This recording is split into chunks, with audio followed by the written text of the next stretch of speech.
अच्छी दोस्त हो। मेरा घर ना होते हुए भी तुमने मुझे अपने घर में रखा। पीनू, यह घर भी तुम्हारा ही है।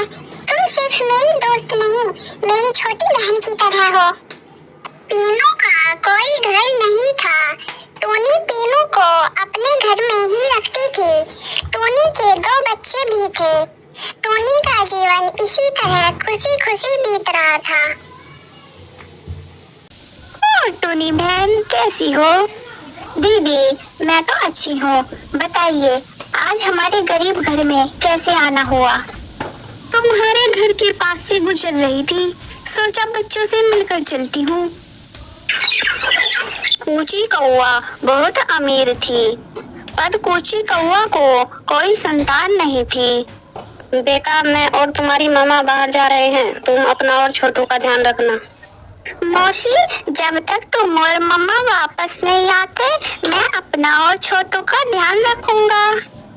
फिर पीनू और टोनी खाने की तलाश में बाहर जंगल में चले गए। वहां पर उनको कूची कौवा भी मिली। तुम दोनों यहाँ? पीनू कब तक टोनी के घर में पड़ी रहोगी? अपना घर क्यों नहीं बनाती? दीदी वह घर जितना मेरा है उतना ही पीनू का भी है। तो क्या उम्र भर तुम्हारे ही घर में रहेगी? दीदी अभी बरसात का समय चल रहा है, कुछ दिनों बाद हम पीनू का घर बनाना शुरू कर देंगे। जब भी कोई पीनू की इस तरह से मजाक लेता तो पीनू को मन ही मन बहुत बुरा लगता। पीनू किसी की बात को मन पर नहीं लेना, जब तुम्हारा घर होगा तो सबकी बोलती बंद हो जाएगी। एक दिन टोनी चिड़िया के घर कूची कौवा आया। टोनी मुझे तुमसे एक जरूरी बात करनी है। हाँ दीदी कहिए।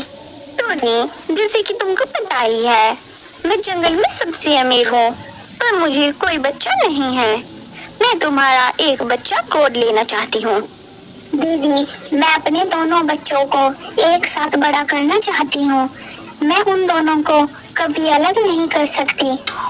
टोनी की बात सुनकर कूची कौवा वापस अपने घर लौट आई।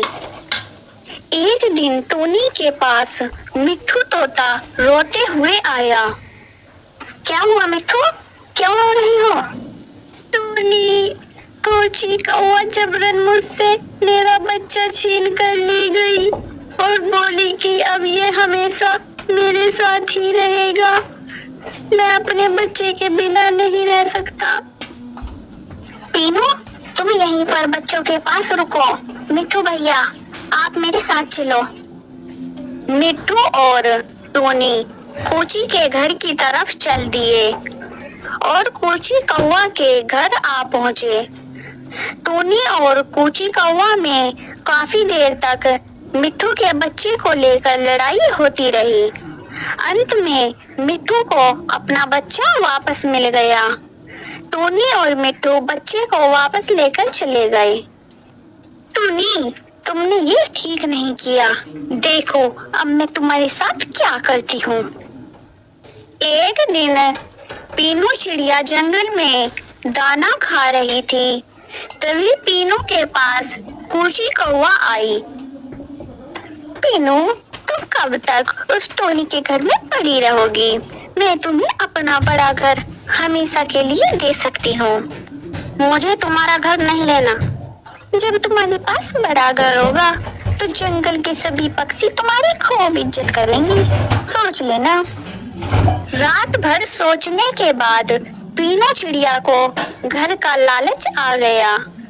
अगले दिन पीनू चिड़िया कूची कौवा के पास आ पहुंची। पहले तुम्हें मेरा एक काम करना होगा, उसके बाद मेरा बड़ा घर हमेशा के लिए तुम्हारा। कूची कौवा ने पीनू को बताया कि उसको क्या काम करना है। उसके बाद पीनू चिड़िया घर की तरफ चली गई। घर पहुंचने के बाद पीनू चिड़िया टोनी चिड़िया को लेकर पहाड़ी के पीछे जंगल में पहुंची और फिर पीनू चिड़िया और कूची कौवा ने टोनी चिड़िया को जाल में बंद कर दिया। पीनू तुमने मुझे धोखा दिया। पीनू मैं टोनी के बच्चों के पास चलती हूँ। तुम टोनी को अच्छे से जाल में बंद करके आ जाना। टोनी, यहाँ पर तुम्हें बचाने वाला कोई नहीं, जंगली जानवर तुम्हें खा जाएंगे। तीनों, तुम मेरे धोखेबाज दोस्त निकली। बच्चों, टोनी तुम्हें छोड़कर चली गई। अब कोची कौवा ही तुम्हारी मम्मा है।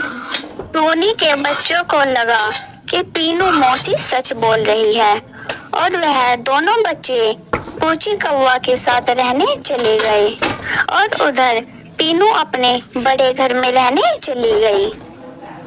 उधर जाल में बंद टोनी चिड़िया को मिट्ठू तोता ने देख लिया और टोनी को जाल से आजाद करा दिया। मिट्ठू तोता ने टोनी को उसके बच्चों और पीनू के बारे में सारी बात बताई। गुस्से में टोनी चिड़िया कोची कौवा के पास आई। टोनी को गुस्से में देखकर कोची कौवा टोनी के बच्चों को वहीं पर छोड़कर जंगल से भाग गई और फिर कोची कौवा पीनू चिड़िया के पास आ पहुंची। तुमने टोनी को अच्छे से जाल में बंद नहीं किया। टोनी वापस आ चुकी है, निकलो मेरे घर से। कोची कौवा ने पीनू चिड़िया को घर से निकाल दिया और टोनी से डरकर कोची कौवा जंगल छोड़कर हमेशा के लिए चली गई। मैंने लालच में आकर अपने अच्छे दोस्त को हमेशा के लिए खो दिया। फिर धोखेबाज पीनू चिड़िया कभी वापस टोनी के पास नहीं गई। उधर टोनी खुशी खुशी अपने बच्चों के साथ रहने लगी। टोनी ने अपनी धोखेबाज दोस्त पीनू को कभी याद नहीं